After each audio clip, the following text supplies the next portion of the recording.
Karena ulamanya sekarang ini udah sesat banyakannya. Bahkan sekarang orang lebih percaya kepada kama qala Imam Syafi'i, kama qala Imam Hambali, kama qala Imam Maliki.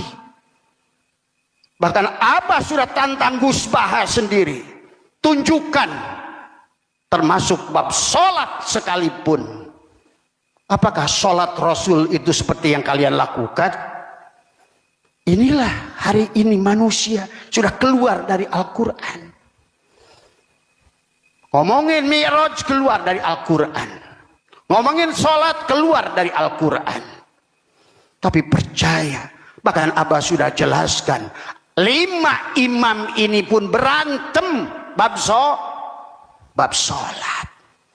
Coba, kalau kalian ingin betul-betul lulus kembali pada Allah, coba mari kita lihat setiap zaman. Kalian itu percayanya kama qala kila, kama qala kila. Tapi Qur'annya ditinggalkan. Tadi semua. Karena sekarang ini kitab-kitab yang ada ini sudah palsu kebanyakan. Abah harus kasih tahu. Demi Allah, saya Abah Setu bertanggung jawab dunia akhirat pada kalian dan siapapun yang kalian mendengar. Maka kata Abah, kalau di kuburan itu ada siksa kubur, kalian lapor saja pada malaikat nanti, bilang Abah Setu. Coba, karena saya tahu Tuhan saya seperti apa. Teman-teman sahabat Kazep, ini ada lagi ternak Imad ya, penerusnya Babak Gufron yang ucapannya itu sama persis seperti dia. Ya, namanya Abah Setu. Setu apa setan? Setu ya. Naudzubillah. Jadi beginilah teman-teman, kira-kira para pengikut Mukimad itu atau mengikutnya Imad itu semuanya pada error. Semuanya pada buajingan ya. Sekelas imam madhab yang fatwanya kita pakai sampai detik ini, malah direndahkan nih sama Kiai. Naudzubillah. Apalagi, mohon maaf sekali lagi, sekelas kiai kita, sekelas ulama kita, yang notabene mereka-mereka ini mengikuti fatwanya Imam Syafi'i, yang mengikuti imam madhab. Apalagi mereka gitu. Dia ini si Abah Setu katanya mengaku-ngaku sebagai orang yang bermakrifat, sebagai orang yang sudah berhakikat, gitu Baraya. Tapi jauh daripada kata itu, jauh sekali ya. Yang seharusnya semakin bermakrifat dan semakin berhakikat itu harusnya semakin santun, semakin ridho, semakin tawadhu, bukan malah merendahkan orang lain. Apalagi sekelas ulama. Gitu seharusnya, rendah hati, DP-DP, hadap asor. Bukan malah takabur. Dasar manusia durjana. Ya, malah merendahkan ulama, malah merendahkan ulama-ulama madhab yang dijadikan panutan sampai detik ini. Fatwa-fatwanya kita pakai sampai detik ini. Tapi sama pengikutnya, ya, sama mukimad-mukimad itu malah diaminkan mereka itu, ya. Yang error-error ini malah diaminkan, didukung, seolah benar, begitu. Padahal itu sangat fatal sekali teman-teman, ya, sangat fatal sekali. Tapi mereka senang mengikuti orang-orang seperti dia itu. Padahal masih ada ulama-ulama yang lurus, ulama-ulama yang baik. Ada Gus Baha, ya, ada ulama-ulama sepuh di Lirboyo, Sidogiri, ada ulama di Pelosok, Mbah Yai Jajuli, ya, dari kalangan para ulamanya, kiai-kiainya, ada di kalangan habaib yang ulamanya ada juga banyak, ya. Ini malah mengaminkan, malah mendukung, ya, malah mendukung si Abah Setu ini, malah mendukung si siapa si horor Muharrar Hudori, malah mendukung siapa lagi, si Ihya Ulumuddin, si Nur Ihya Salafi. Mereka dukung, malah mereka berterima kasih atas pencerahannya. Itu bukan pencerahan, itu penyesatan, teman-teman. Ya, kalian harus paham. Masa Nabi Adam punya ibu, ya, namanya Siti Anisa, lahirnya di kali, ya, di kali Efrat katanya, kan bedul. Harusnya kalian itu sadar, kalian tidak terasa sudah disesatkan oleh mereka-mereka. Kalian sudah tidak terasa sudah disimpangkan dari ajaran Ahlus Sunnah wal Jamaah ke ajaran setan. Harus paham kalian, masa nggak bisa membedakan mana hak dan mana yang batil? Al-Fatihah. A'udzubillahi minasyaitonir rajim. Bismillahirrahmanirrahim. Ghairil maghdubi 'alaihim waladdallin. Ini didengerin mawon iki. Jadi tadi kan sanad kita ke Imam Syafi'i itu yang liwat Imam Muzani. Jadi sebetulnya Imam Syafi'i itu punya murid 3 yang terkenal. 1 Buaiti, siapa? Buaiti, 2 Muzani, 3 Robi. Cuma kebetulan yang mentadwin, yang membukukan, mendokumentasi itu namanya Imam Muzani. Sehingga sanad-sanad fikih kita ke Imam Syafi'i itu lewat Imam Muzani. Ya ini bukan kebetulan, tapi alhamdulillah ini ada Pak Rektor Undip biar tahu bahwa tradisi dokumentasi sebelum ada di kampus-kampus itu dulu pertama itu malah langsung Allah Subhanahu wa taala. Jadi Allah itu punya sunnah. Misalnya kita ini berbuat sesuatu selain ditulis Raqib Atid itu terdokumen di Lauh Mahfuz. Masih terdokumen di sistem tubuh kita. Di sidik jari, di sistem tubuh kita. Jika nanti ketika di akhirat itu al-yawma nakhtimu ala afwahihim, mulut ditutup, terus wa tukallimuna aydihim, yang lapor ke Allah itu tangan-tangan kita, karena sistem tubuh kita sebenarnya merekam apa yang pernah kita perbuat. Berarti sudah kelihatan dokumentasi itu 3. Malaikat Raqib Atid terdokumentasi lagi di Lauh Mahfuz, di sistem tubuh kita, terus plus di catatan yang nanti diberikan ke kita. Ini loh perilaku kamu, kelakuan kamu. Jadi dokumentasi itu penting.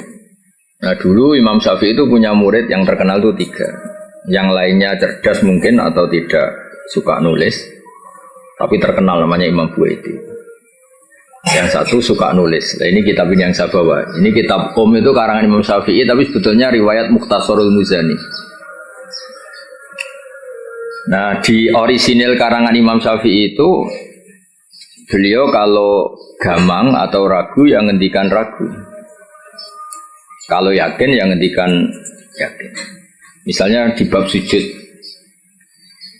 itu menurut teks resmi Nabi itu kan melibatkan 7 anggota, yaitu al-jabhah, wal yaden, warubaten, wal qadamen. Kita disuruh sujud melibatkan 7 anggota ya, karuan jabhah, jidat, terus 2 tangan, terus 2 lutut, terus sama kodamen. Oke, kita sepakat yang melibatkan 7 anggota pasti sujudnya sah. Sama lagi yang melibatkan 7 anggota pasti sujudnya sah. Ada kata pasti. Tapi di bab orang syirik itu menyekutukan Allah. Misalnya orang bersujud sama berhala atau kepada berhala. Itu kan cukup watul jabah alal ardi. Apa watul jabah alal ardi? Tidak harus melibatkan 7 anggota. Artinya nggak bisa dibalik. Oh syaratnya syirik itu nak sujud yang berhala melibatkan 7 anggota kan tidak ada. Cukup watul jabah. Sehingga Imam Syafi'i ngendikan jangan-jangan sujud yang pakai watul jabah saja sudah sah. Sebab teks resmi ketika Nabi sujud itu munajatnya begini, sajadalaka wajhi, apa? Sajadalaka wajhi lilladzi khalaqahu wa sawwarahu wa syaqqa sam'ahu. Jelas di situ Nabi hanya ngendikan sajada wajhi. Jadi kalau sujud gini, makanya Imam Syafi'i ragu. Apa itu sebagai bukti bahwa sujud itu untuk sah cukup watul jabah. Tapi tentu yang disepakati adalah melibatkan 7 anggota. Yang hanya jabhah itu mukhtalaf alaih. Ya ini contoh-contoh apa? Contoh-contoh kecil ya dari. Jadi makanya ini karangan Imam Muzani itu selalu redaksinya qala Syafi'i qala Syafi'i. Terus wa qala fil imla in aqama ala syai'in. Imla itu beliau kalau ngendikan, kalau dulu kan nggak ada rekaman, nggak ada video, jadi beliau ngendikan itu terus ditulis. Nah, ditulis, ngendikan yang ditulis itu bahasa Arabnya diemla. Makanya beberapa muridnya kenangannya apa? Amla ali nasyafi'iyu, apa? Amla ali nasyafi'iyu. Fatwa ini diemlakan oleh Imam Syafi'i. Beliau ngendikan, kemudian murid-muridnya mendokumentasi, itu namanya emla. Ya, jadi supaya sampean tambah tahu apa asal usul mazhab Syafi'i. Ya, jadi, nah kenapa kita butuh mazhab? Kadang-kadang orang-orang ini mumpung ada rektor undip, kadang-kadang orang kampus tanya, agama Islam ini kan yang bawa Rasulullah SAW. Kita sepakat. Kenapa kita butuh mazhab? Misalnya di kampus ya, ekonomi ya ada mazhabnya, terus semua politik ya ada mazhabnya. Jadi kenapa dalam beragama butuh mazhab? Kalau tidak ada mazhab, kita ini terjebak tekstualis. Tapi kalau ada mazhab ini ada pemaknaan ulang yang kadang ini lebih luas. Ya misalnya yang kita mudah memahami misalnya begini. Jika adzan Jum'ah sudah dikumandangkan, maka wadarul ba', tinggalkanlah perdagangan, jual beli. Ba' itu jual beli. Tentu ini misalnya Pak Rektor Udip sedang ngajar, saya ada jual beli kok, saya pas ngajar, berarti gak apa-apa dong saya ada ke masjid. Oh saya ada jual beli tapi rokokan, saya ada jual beli main HP. Nah berkahnya madzhab ini terurai. Maknanya jual beli adalah sesuatu yang menghalangi kamu datang ke masjid. Jadi ba' itu berarti apa? Mutlaku mani'in. Apa mutlaku mani'in? Apa saja menghalangi kamu dari datang ke masjid itu namanya ba'. Kamu berpikir ba' di sini maknanya adalah apa? Pengganggu orang datang ke masjid. Maka main HP ya pengganggu, makan ya pengganggu, tidur, aktivitas lainnya. Jika kata ba' kemudian menjadi makna umum, tinggalkan sesuatu yang menghalangi Anda dari datang ke masjid. Nah kenapa Allah menyebut ba'? Kebetulan saat itu peristiwanya itu ba'. Itu kan mirip misalnya saya bilang ke santri, "Cung, nak ono cah kecelakaan tolong." Kalau ada anak kecelakaan tolong. Beliau ono wong kelaparan gak kecelakaan gak ditolong. Ini kan gak kecelakaan ya, itu ya bodoh betul itu. Maknanya nolong orang kecelakaan ya pokoknya nolong sesuatu yang emergency. Orang kelaparan ya emergency, orang kecelakaan ya emergency. Pak Haris tak pecat dari Mahatali juga emergency. Karena terus gak punya status dia. Kasihan sudah miskin gak punya status kan nanti pulangnya malah kayak dukun Res Haris. Jadi nah itu akhirnya kita butuh mazhab karena kita butuh pemaknaan seperti itu. Kalau enggak ya kita tekstualis. Kalau enggak kita tekstualis. Makanya kita ini menolak paham tekstualis itu karena menjadi sempit. Ya, karena menjadi apa? Sempit. Ya contoh tadi apa? Wadarul ba' apa? Wadarul. Kemudian adzan Jumat juga sama. Ketika adzan dikumandangkan. Ini kan ada problem tafsir karena adzan zaman Nabi itu hanya sekali. Ya ketika khotib sudah di atas apa? Mimbar. Di era modern terutama orang-orang NU adzannya kan dua kali. Ya tentu kita sepakat yang dimaksud ayat itu adzan kedua kalau di konteks NU karena itu yang terjadi zaman Nabi. Adzan kedua itu kan bikinannya Sayyidina Utsman. Nah hal seperti itu kita butuh mazhab.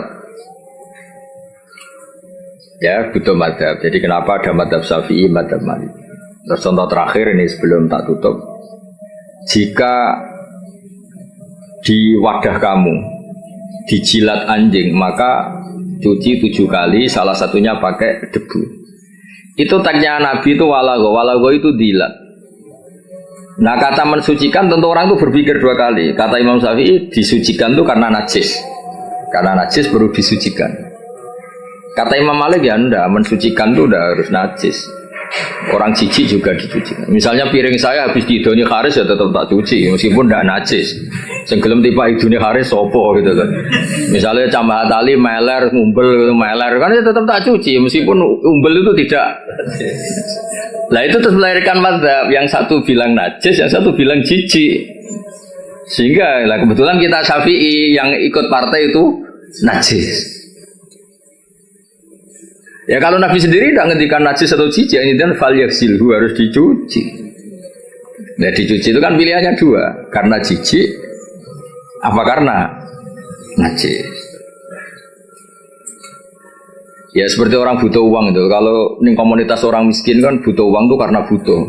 Tapi kalau di komunitas orang kaya, orang sosialita, itu kan butuh uang mungkin karena tamak, karena rakus. Kan mereka sudah selesai urusan makan, kok masih butuh uang ya berarti karena rakus. Sama-sama dari kata butuh, apa? Sama-sama dari kata butuh. Ya ngajar lah ngajar. Kalau Gus Bak ngajar itu karena sakit sampean. Kalau Haris profesi, gak ngajar nganggur tenan. Ya itu kan sama-sama lahir dari kata ngajar. Nah, kira-kira seperti itu. Kenapa ada madzhab? Karena untuk maknani teks-teks yang ada ini penafsirannya itu beda-beda. Makanya kita butuh cara kamu memahami teks itu ikut manhajnya siapa, metodenya siapa. Nah, kalau metode Imam Syafi'i ya tadi fal yaghsilhu diartikan karena anjing itu najis. Imam Malik enggak ya karena menjijikkan. Ya sama tadi meninggalkan B itu transaksi, transaksinya halal.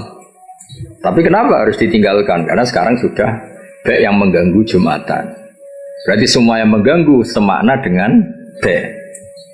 Kamu bisa ikut partai min itlaqil ba'di wa iradatil qul atau ikut partai qiyas.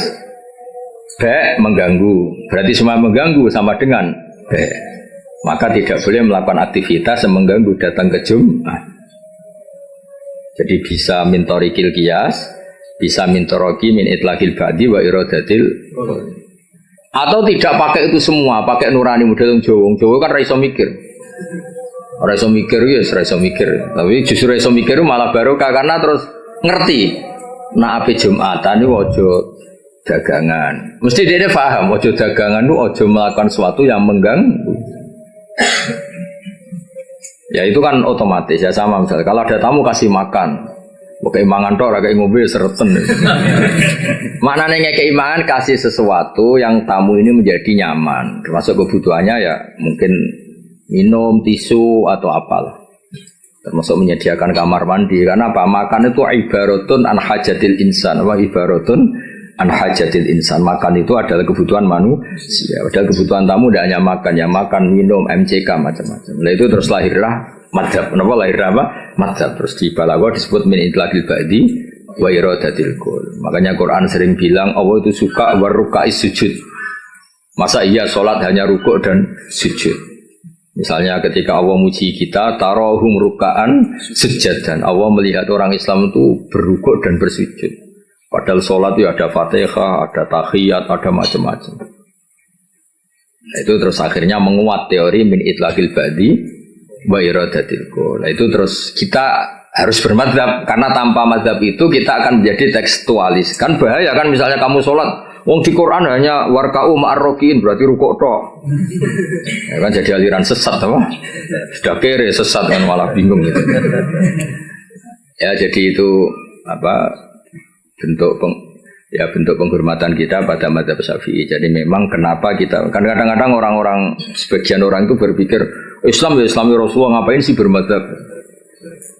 Itu memang orang nggak pernah ngaji. Bermadzhab itu kebutuhan logis ya, bermadzhab itu kebutuhan logis. Kayak bernegara pun butuh penafsiran. Demokrasi terpimpin apa demokrasi liberal apa sistem republik apa kerajaan. Kan nggak mungkin kita bernegara kemudian tanpa apa madzhab. Kita harus mengikuti salah satu madzhab dari cara bernegara. Kebetulan kita republik misalnya, nggak monarki. Ya sama memaknai teks-teks dalam Quran kita butuh apa madzhab. Kalau enggak ya tadi terjebak dalam tekstualis atau kejumutan macam-macam. Ya ngoten nih sebagai penghormatan kula teng basal teng buyut-buyut kula ngantos wong utamaken teng kajen niku nggih mbah-mbah kula buyut-buyut kula. Dadi ora usah GR Pak Haris. Gus Pak nak ambek aku gelem sesat iku GR. Jadi tidak ada hubungannya dengan Pak Haris ini enggak ada jasanya sama sekali intinya itu enggak ada. Tapi justru itu ikhlas. Kalau orang enggak merasa berjasa itu namanya ikhlas. Malah bagus ini. Nggih, ngoten. Assalamualaikum warahmatullahi wabarakatuh. Waalaikumsalam. Wes, dokumentasi enggak cukup toh? Emang.